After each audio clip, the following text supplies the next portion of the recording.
지난 여름에는 홍수로 또 팬데믹의 여파로 어떻게 보면 평화가 없는 시대인 것 같습니다. 중국의 역사도 보면 요순시대라는 표현을 많이 쓰는데요.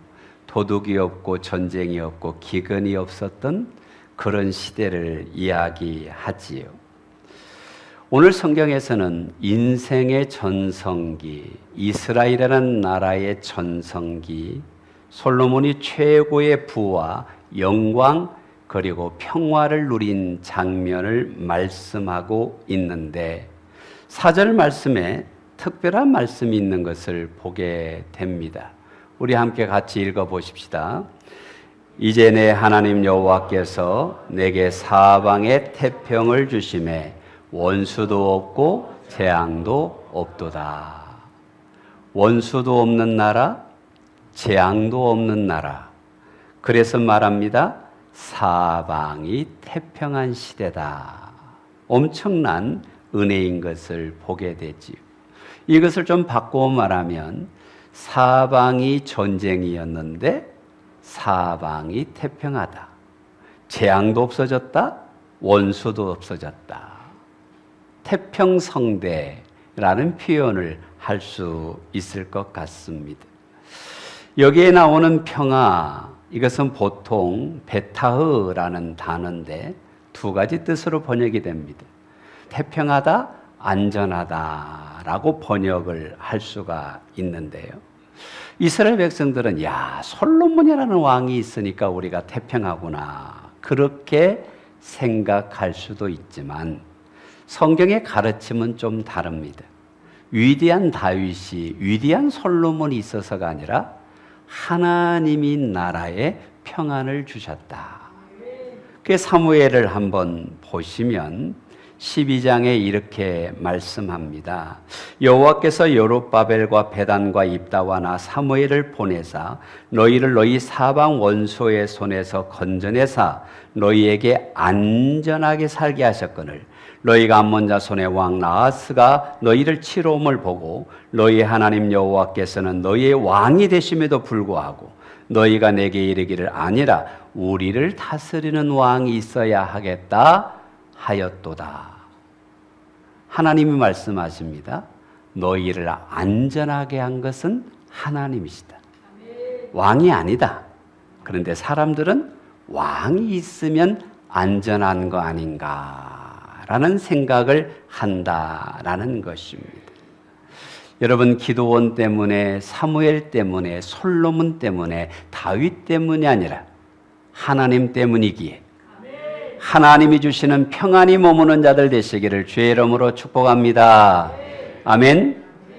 이 본문은 솔로몬에게 주신 하나님이 주신 것들을 말씀을 해주고 있습니다.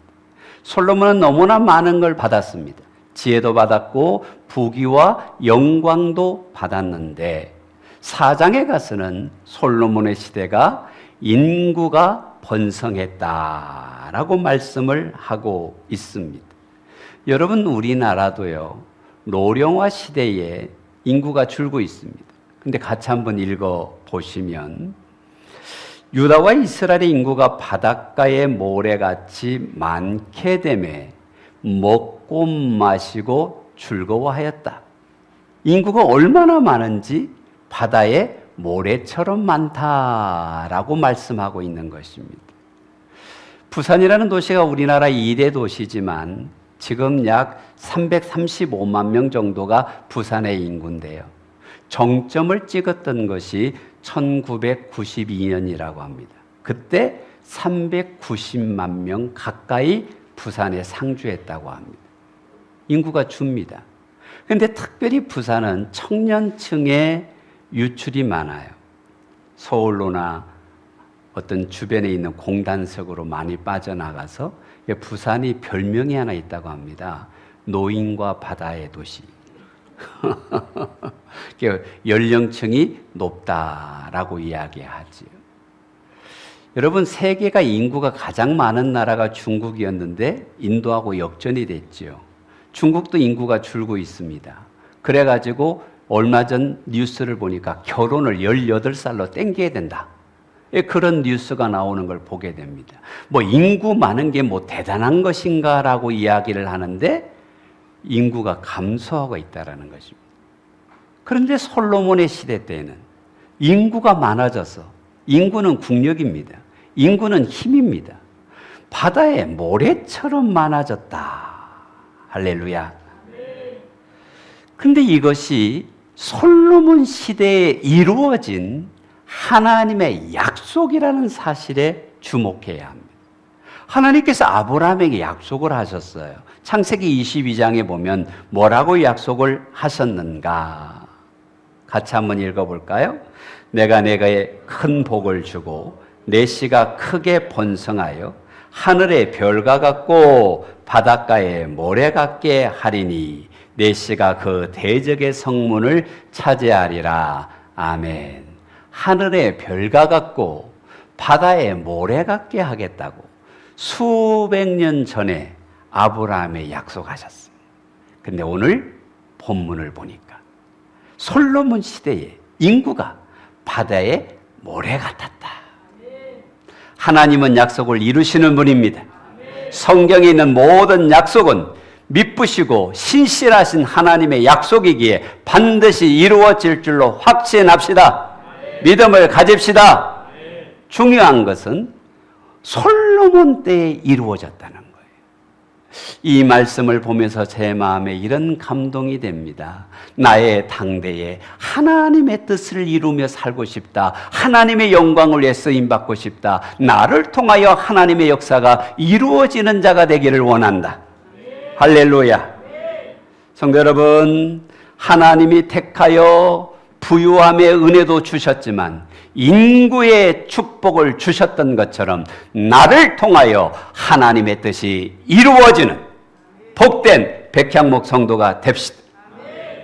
또 하나의 은혜는 태평한 나라라는 것입니다. 인구가 너무 많은데 먹을 걱정이 없어요. 먹고 마시고 즐거웠어요. 우리나라가 먹는 것에 걱정을 벗어난 것이 그렇게 오래되지 않습니다. 아직도 북쪽은 식량이 부족합니다. 원조를 받는 나라도 많이 있습니다. 그런데 수천 년 전 솔로몬 시대에 먹을 것이 부족하지 않았어요. 즐거움이 넘쳤어요. 그뿐만이 아니에요. 24절과 25절을 보면 사방에 둘린 민족과 평화를 누렸고 솔로몬이 사는 동안에 유다와 이스라엘이 단에서부터 부엘세바에 이르기까지 각기 포도나무 아래와 무화과 나무 아래에서 평안히 살았더라. 평안했어요. 포도나무는 무화과 나무는 이스라엘을 상징하는 나무들이지. 단에서 부엘세바라는 것은 할라에서 백두까지라는 의미를 담고 있는 것이지요. 모든 백성이 먹고 즐겁고 대적이 없고 평안했다. 솔로몬이 위대한 것이 아니라 하나님이 주셨습니다. 하나님이 하셨습니다. 할렐루야. 우리도 부족하지만 하나님이 은혜 주시면 이런 복을 누리며 살 줄로 믿습니다.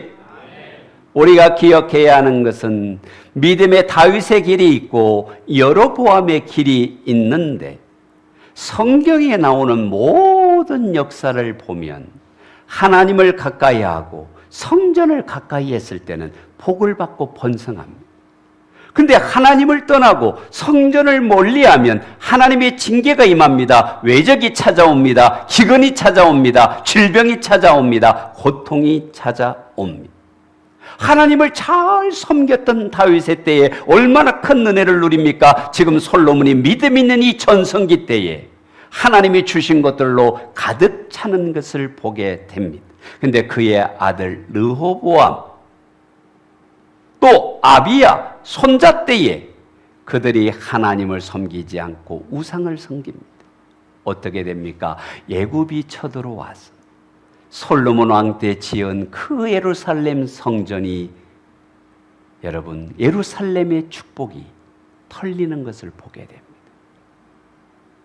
인생을 살면서 우리는 잘 기억해야 됩니다. 그런데 3대 왕이었던 아사와 4대였던 여호사밧이 등장해서 성전으로 갑니다. 하나님을 찾습니다. 우상을 멀리합니다. 그 나라가 회복이 됩니다. 경제가 일어납니다. 부강한 나라가 됩니다. 문제가 치유가 됩니다. 심지어 아사는 어머니가 우상을 섬기니까 대비의 지위를 폐위할 정도로 하나님을 사랑합니다.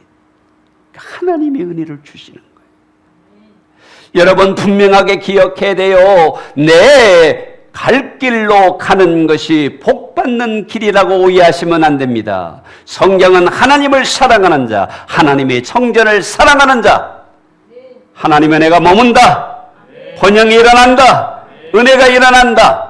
그런데 여호사밧의 아들 여호람, 아하시아, 아달랴 때는 다시 우상을 섬깁니다. 심지어는 다윗의 후손이 한 명만 남고 멸절을 당합니다. 어려움이 생깁니다. 그러다가 요아스, 아마사, 우시아, 요담 4대 왕이 하나님을 섬기니까 그 나라에 다시금 가장 부강한 부국 강변이 찾아오고 이스라엘의 황금기와 번영이 찾아옵니다.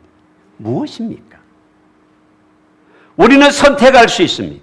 하나님 없는 길, 내가 하고 싶은 길을 선택할 수 있습니다. 그러나 성경은 말합니다. 이스라엘의 왕의 역사를 보라. 하나님을 가까이 하는 자만이 하늘의 복을 누리고 하나님을 사랑하는 자만이 하나님의 보호와 인도하심의 은총을 누린다. 여러분, 우리의 마음이 하나님을 향하고 주의 전을 향하고 주님 안에서 우리 인생이 펼쳐지게 되시기를 주의 이름으로 축복합니다. 기억하셔야 될 것은 우리 민족이 5,000년 역사라 하지만 하나님 앞에 섰던 우리 민족이 복을 받았습니다. 그런데 큰 복을 받고 보니까 자꾸 세상으로 우상으로 기울여져 가고 있는 안타까움을 보게 됩니다. 우리의 가정이 번영하고 이 나라가 하나님의 은혜를 누리려면 하나님의 복 주신 것을 기억하고 주를 바라봅시다. 하나님을 의지합시다. 마치 이 하나님의 은혜가 교회를 통해서 흘러가는데 광야는 교회와 같습니다. 여러분, 광야에서 하나님이 계시니까, 하나님을 의지하니까 배고플 때는 메추라기를 주시고 목마를 때는 반석에서 물이 나게 하시고 하나님께서 40년을 살아도 옷이 헤어지지 아니하고 신발이 떨어지지 아니해서, 저는 이런 생각을 해봅니다. 5살짜리가 출애굽을 했습니다. 40년이 되면 45살입니다. 근데 그 애가 점점점 자라요. 제가 볼 때는 옷도 같이 자란 것 같아. 신발도 같이 자란 것 같아. 아니면 6살짜리를 물려받았어. 10살짜리를 물려받았어. 근데 40년 동안 신발도 안 떨어지고 옷도 안 떨어지는 것도 신기해. 제가 모르겠어요. 그러나 하나님이 함께 하시니까 인간이 생각지 못한 하나님의 방법으로 그들을 보호하시고 인도하시고 은혜 주시고 복 주신 줄로 믿으시지요? 네. 교회를 알고 나와야 합니다. 이것이 교회입니다. 하나님의 은혜가 머무는 곳, 하나님의 복이 역사하는 곳, 하나님께서 함께 하시는 곳. 그래서 주님이 묻습니다. 나를 떠나서 세상으로 갈래? 아니면 나와 함께 믿음의 길을 동행하겠느냐? 천국 길을 동행하십시다. 다윗은 이 원리를 너무 잘 알기에 하나님의 말씀을 사랑하고 묵상한다 했지만 시편에서는 교회에 대한 특별한 마음을 보여줍니다. 여호와여, 내가 주께서 계신 집과 주의 영광이 머무는 곳을 사랑하오니. 사랑합니다. 주님이 계신 성전을 사랑합니다. 주님이 계신 교회를 사랑합니다. 주님이 계신 예배당을 좋아합니다. 이 세상의 모든 것은 아침 이슬 안개처럼 사라질 것이지만 하나님은 영원하시고 하나님은 알페와 오메가가 되시고 하나님은 복의 근원이 되시기에 하나님 사랑합시다. 좋은 믿음이 됩시다. 하나님을 기쁘시게 하는 자가 됩시다. 그러면 주님이 우리를 들어 복 주실 줄로 믿습니다. 여러분, 이 솔로몬이 거하는 그 나라가 우리나라의 강원도보다 조금 작습니다. 그런데 하나님이 은혜를 주시니까 조공을 받는 나라가 됩니다. 21절을 한번 보세요. 솔로몬이 그 강부터 블레셋 사람의 땅에 이르기까지 애굽 지경에 미치기까지의 모든 나라를 다스림으로 솔로몬이 사는 동안에 그 나라들이 조공을 바쳐 섬겼더라. 애굽은 이스라엘보다 수십 배 큰 나라입니다. 아술은 더 큰 나라입니다. 그런데 그런 나라들이 사이의 땅, 강원도보다 작은 나라, 이 나라에 조공을 바치는 나라가 됐다는 거예요. 솔로몬이 잘해서 그런 겁니까? 하나님의 은혜 주시니까 그런 겁니까? 여러분 기억하셔야 합니다. 성경은 1 더하기 1이 2가 아니라 1 더하기 1이 100이 되고 1000이 되는 것임을 기억하시기를 바랍니다. 여러분, 이것을 증명하는 말씀이 3장에 있어요. 애굽의 공주가 솔로몬한테 시집을 옵니다.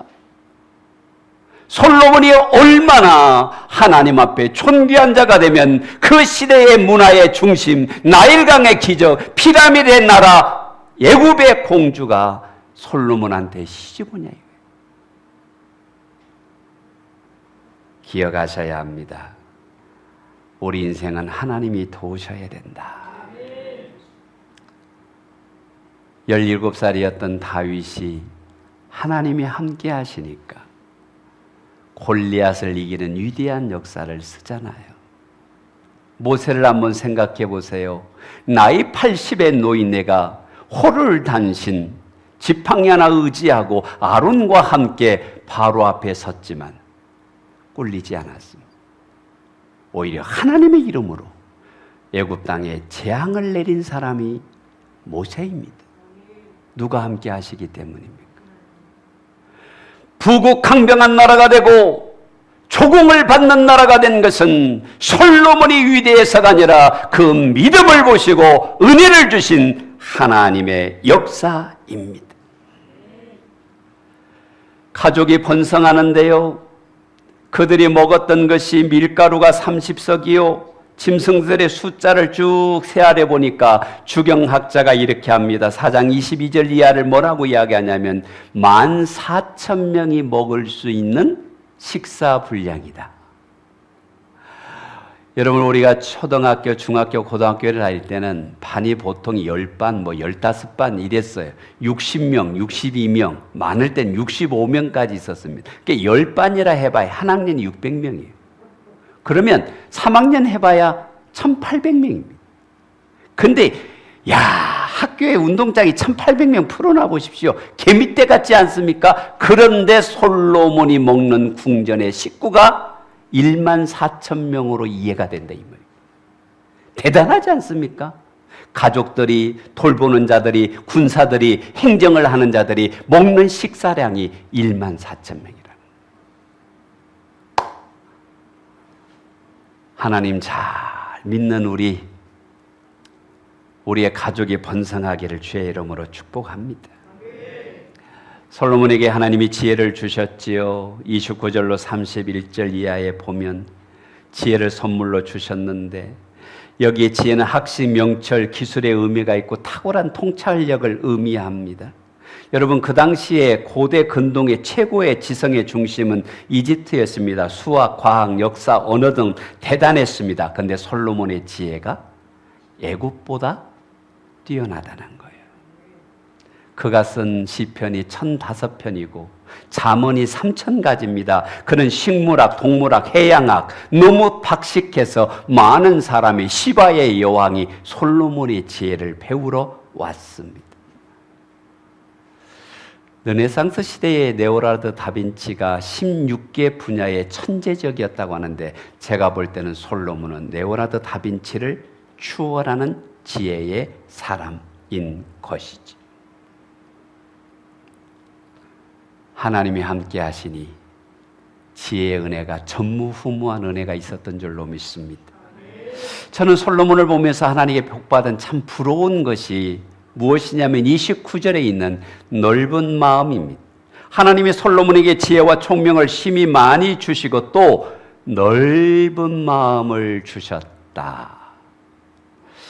부부 간에도 공동체 간에도 이웃 간에도 파트너 간에도 만나는 사람들의 작은 다툼들이 왜 일어납니까?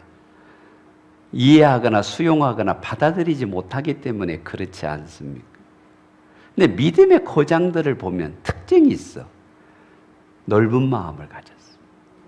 솔로몬이 그랬어.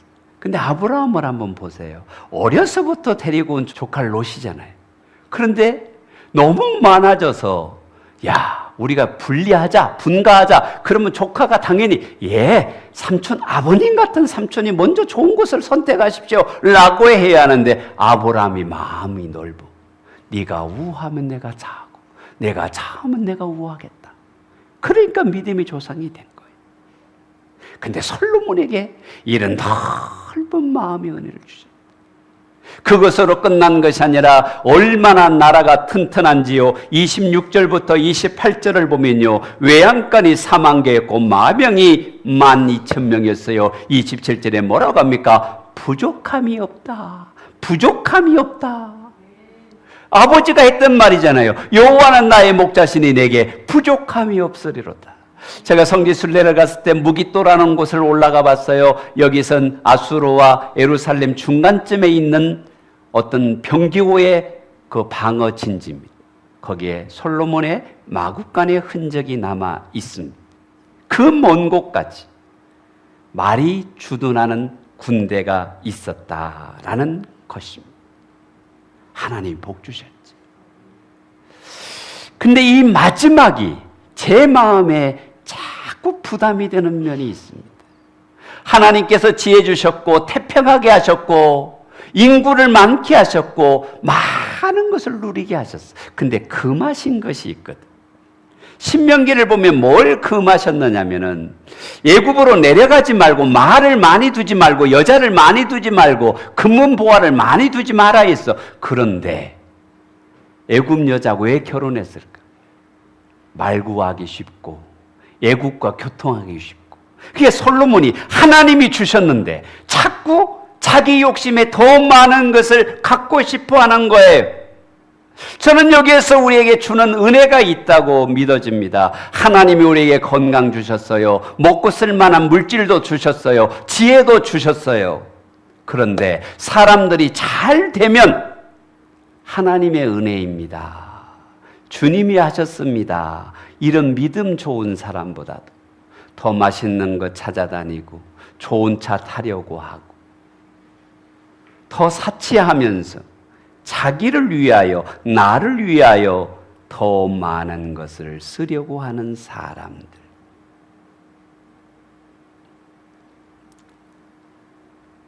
하나님이 나를 위해서만 쓰라고 건강케 하셨을까요? 시간을 주셨을까요? 물질을 주셨을까요? 이 아침 말씀을 듣는 여러분이 하나님이 왜 나를 복되게 하셨는지, 왜 나를 성공시켜 주셨는지, 왜 나를 잘되게 하시는지, 왜 나를 형통케 하시는지 깨달아 하나님을 기쁘게 하게 되시기를 바랍니다. 아멘. 인본주의가 들어가니까 그 시점부터 솔로몬이 기울기 시작한 겁니다. 우리는 하나님 중심, 신본주의로 살자. 예배 중심, 교회 중심, 하나님 말씀 중심으로 살자. 이것이 우리의 신앙이 되기를 바랍니다. 두 번째로 기억해야 할 것은 제목을 한번 같이 읽어보십시다. 시작. 하나님께서 주신 부와 평화를 받았으면, 같이 한번 하겠습니다. 뭐 하실래요? 소리가 너무 작아요. 뭐 하실래요?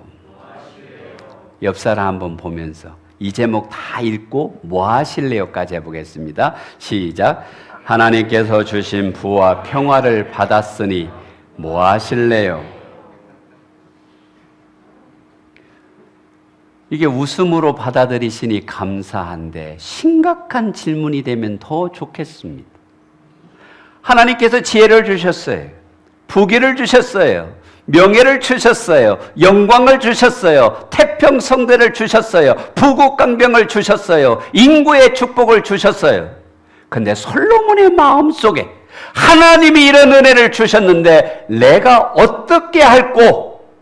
이것이 하나님의 말씀이 오늘 우리에게 주는 은혜의 통로입니다. 성경으로 가보십시다. 5장 4절로 5절입니다. 시작. 이제 내 하나님 여호와께서 내게 사방에 태평을 주심에 원수도 없고 재앙도 없도다. 여호와께서 내 아버지 다윗에게 하신 말씀에 내가 너를 이어 내 자리에 오르게 하를 내 아들 그가 내 이름을 위하여 성전을 건축하리라 하신 대로 내가 내 하나님 여호와의 이름을 위하여 성전을 건축하려 하오니. 아멘. 아멘. 아멘. 그의 마음속에 하나님의 주신 은혜를 보면서 하나님을 위하여 주의 영광을 위하여 성전을 건축하고 싶습니다. 이 비전이 생겼습니다. 나를 위하여가 아닙니다. 하나님을 위하여 저 높은 곳을 향하여. 여러분, 부와 명예와 지혜와 총명을 주셨으니 이제 성전을 건축하고 싶습니다. 성전 건축은 다윗 왕의 소원이었습니다. 근데 하나님이 말리셨죠. 너는 피를 너무 많이 흘렸다. 그래서 솔로몬에게 성전 건축의 사명을 주셨는데 그가 일천번제로 하나님을 기쁘시게 하더니 하나님이 그 번제를 받으시고 복을 주시니까 복 주신 하나님을 기억하면서 나를 여기까지 인도하신 하나님을 기억하면서 내가 하나님을 위하여 저 높은 것을 향하여 하늘 상급을 향하여 주의 일을 하고 싶습니다. 사명의 길을 가고 싶습니다. 믿음의 길을 가고 싶습니다. 성전 건축의 일을 하고 싶습니다. 우리 교회가 지금 성전 건축을 하는 게 아닙니다. 말씀이 그렇다는 것입니다. 여러분, 왜 솔로몬이 전무후무한 하나님의 은혜를 누리는 자가 되었을까요? 그가 믿음의 전성기 때에 믿음을 가졌다는 것입니다. 하나님을 위한 신앙을 가졌다는 것입니다. 모든 초점이 하나님을 위하여, 하나님의 영광을 위하여. 사실 성전 건축을 할 수 있는 것이 하나님의 은혜인 것이, 여러분 지금 러시아와 우크라이나가 2년 가까이 전쟁을 치르고 있는데 전쟁을 하면 세우는 것이 아니라 파괴가 됩니다. 만약 이스라엘이 아수르나 애국과 전쟁을 했다면 그 위대한 성전을 세울 수 없었을 거예요. 그리고 지금 히람 왕에게 백향목을 다듬을 목수들을 보내어 달라고, 벌목할 일꾼들을 보내어 달라고 합니다. 사이가 좋으니까 기술자들을 보내달라고 하는 거예요. 평화가 있으니까. 모든 것이 아구가 다 맞아들어가. 근데 솔로몬은 이것을 은혜로 알고 내가 아닌 하나님을 위하여 살겠습니다. 멋지지 않습니까? 어제 오후에 우리 이남 선교회 회원들이 모여서 다 예배당을 쓸고 닦고 기름치고는 아니네. 예? 뭐 열심히 하는 모습 보니까 너무 좋아요. 참 주의 전을 사랑하는 모습이 너무 좋아. 근데 하나님 그럴 것 같아요. 참 너에게 준 시간과 건강 가지고 주의 전을 이렇게 아름답게 세우니 내가 너의 믿음이 이쁘도다. 그럴 것 같아요. 여러분, 이것은 솔로몬 성전은 두 번째 성전이지만 최초의 성전, 성막이 건축될 때를 한번 돌아봐야 합니다. 하나님께서 출애굽을 할 때 이스라엘 백성들이, 애굽 사람들이 금과 은과 폐물을 막 던져줬습니다. 가지고 가도록 해줬습니다. 근데 왜 그랬을까? 제가 생각할 때는 400년 동안 못 받은 임금이 얼마입니까? 그러니까 그들이 임금 줬다고 생각합니다. 근데 그보다는 더 큰 하나님의 섭리가 있어요. 그게 뭡니까? 여러분 임금 그리 많이 갖고 가봐야 40년 동안 광야에서 금을 뭐 할 거며 은을 뭐 할 거며 폐물을 뭐 할 겁니까? 근데 성막을 건축을 하지요. 모세가 이 성막을 위하여 금도 필요하고 은도 필요하고 폐물도 필요한데 헌신하자. 그러니까 출애굽기 36장에 놀라운 일이 일어납니다. 모세가 말하 이르되 백성이 너무 많이 가져오므로 여호와께서 명령하신 일에 쓰기에 남음이 있나이다. 모세가 명령을 내리매 그들이 진중에 공표하여 이르되 남녀를 막론하고 성소에 드릴 예물을 다시 만들지 말라 하며 백성이 가져오기를 그치니 있는 재료가 모든 일을 하기에 넉넉하여 남음이 있었더라. 아멘. 하나님이 일하라고 맡겨주신 거예요.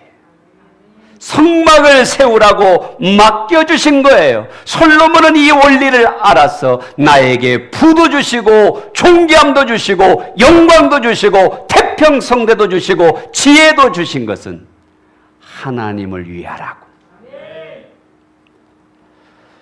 우리는 여기서 말씀 앞에 자신을 한번 겸손하게 돌아보면 좋겠습니다. 하나님이 나에게 건강을 주셨습니까? 일용할 양식을 주셨습니까? 시간을 주셨습니까? 왜 주셨을까요? 편히 하라고 주셨나요? 그러면 또 이런 말 할까? 난 솔로몬처럼 아직 받은 게 너무 없어가지고. 근데 하나님이 그런 많이 받았든지 적게 받았든지 혹은 큰 거 받았든지 작은 거 받았든지 내게 받은 은혜를 갖고 무엇 하려느냐? 평안하십니까? 자녀들이 잘 되고 있습니까? 물질의 여유가 더해지고 있습니까? 하나님이 솔로몬에게 사방의 태평은 솔로몬의 사명을 깨닫게 하기 위함이었습니다. 내게 주신 은혜를 가지고 하나님이 나에게 복 주셨으니 하나님이 나에게 은혜 주셨으니 나로 나된 것은 하나님의 은혜이니 하나님을 위하여 일어서는 우리 모두가 되기를 주님의 이름으로 축복합니다.